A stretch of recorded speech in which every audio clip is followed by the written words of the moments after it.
In the heart of Abeokuta, nestled between ancient rocks and rustling trees, lived the respected couple, Tunde and Kemi. On the surface, theirs was the kind of union people envied. Tunde, a striking man with a confident gait and eyes that sparkled with wit, ran a booming textile trade across Ogun State. He was often seen in crisp agbadas, his smile winning over traders and chiefs alike. Kemi, on the other hand, was a graceful woman, quiet, observant, and deeply spiritual. She ran a modest herbalist shop passed down from her grandmother, known across town for her ancestral remedies and deep knowledge of charms and spiritual matters. To neighbors and passers-by, they were the portraits of harmony, wealth, wisdom, and wonder all under one roof. But behind the heavy gates of their compound, cracks had begun to form. Tunde had changed. He grew distant, no longer offering the warm kisses he used to plant on Kemi's forehead, no longer making excuses to rush home. His phone buzzed at odd hours. His laughter, once comforting, now rang hollow, and there were whispers. Market women talked, cleaners gossiped. Kemi had things she couldn't ignore. But she was no ordinary woman. She had seen spirits, battled shadows, and healed broken minds. She didn't shout. She didn't cry. She observed. She waited. And then she acted. One misty morning, Kemi tied her wrapper tight, picked up a small calabash filled with kola nuts and dried herbs, and journeyed deep into the forest, beyond the last footpath, to a thatched hut hidden beneath the roots of an ancient iroko tree. There lived Iyaorun, the old seer. Few had ever dared disturb her. It was said she spoke to the ancestors with her dreams and saw truths even the gods feared. Iyaorun peered at Kemi with faded eyes that seemed to look through her soul. "You don't need to say it," she said, voice rough like dry leaves. "Your husband shares his fire with another. But you want more than proof, don't you? You want truth, the kind that cannot be denied." Kemi nodded, clutching her wrapper.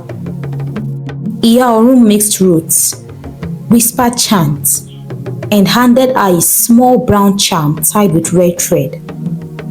"This charm will expose deceit," she said. "When it happens, all will see. But remember, once you call on the truth, there is no turning back. The spirit will demand a price." Kemi accepted the charm with trembling hands. She returned home, placed it under Tunde's pillow, and waited.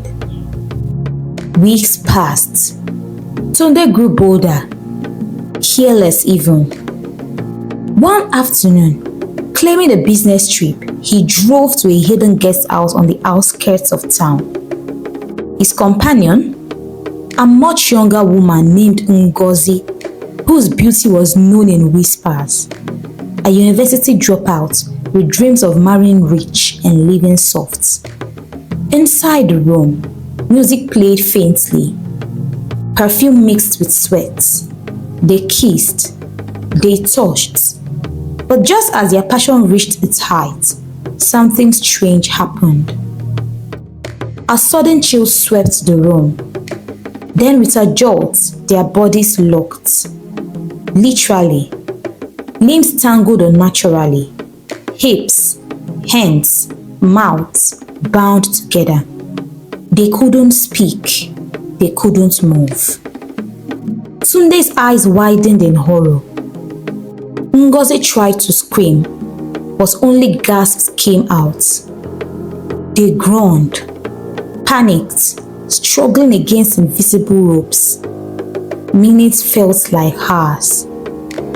Then a knock. The cleaner entered and let out a blood-curdling scream. By evening, the guest house was no longer hidden.